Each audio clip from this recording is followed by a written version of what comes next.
Hi viewers, இந்த வீடியோவில் இப்போ பார்க்க போகிறது என்ன, திருமூலரின் திருமந்திரம். இந்த திருமந்திரத்தில் விண்ணும் மண்ணும் அவனே அப்படின்னு குறிப்பிட்டிருக்காரு, எல்லாமே சிவன் தான் அப்படின்னு குறிப்பிட்டிருக்காரு. இப்போ இந்த திருமந்திரத்தை பார்ப்போம். தானே இரு நிலம் தாங்கி விண்ணாய் நிற்கும், தானே சுடும் அங்கி ஞாயிறும் திங்களும், தானே மலை பொலி தையலுமாய் நிற்கும், தானே தடவரை தன்கடல் ஆமே.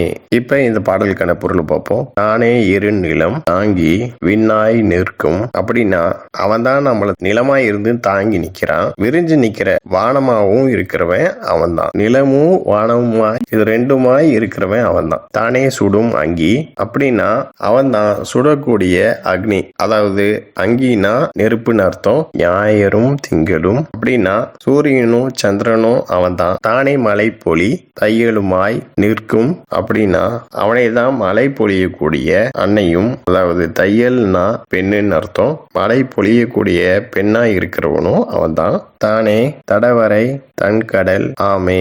தடவரைனா விரிந்த அகன்ற மலைத்தொடர், தன்கடல்னா குளிர்ச்சியான கடல், அதாவது அகன்ற மலைத்தொடரும் குளிர்ச்சியான கடலும் அவன் தான். எல்லா இடங்கள்லயும் எல்லாமுமாய் நிறைஞ்சிருக்கிறவன் அவன் தான் அப்படின்னு திருமூலர் இந்த பாடல்ல குறிப்பிட்டிருக்காரு. ஓகே வியூவர்ஸ், நெக்ஸ்ட் வீடியோவில் பார்ப்போம். இந்த சேனல் சப்ஸ்கிரைப் பண்ணுங்க அண்ட் பெல் பட்டனையும் பிரஸ் பண்ணுங்க, லைக் பண்ணுங்க, ஷேர் பண்ணுங்க. தேங்க்யூ.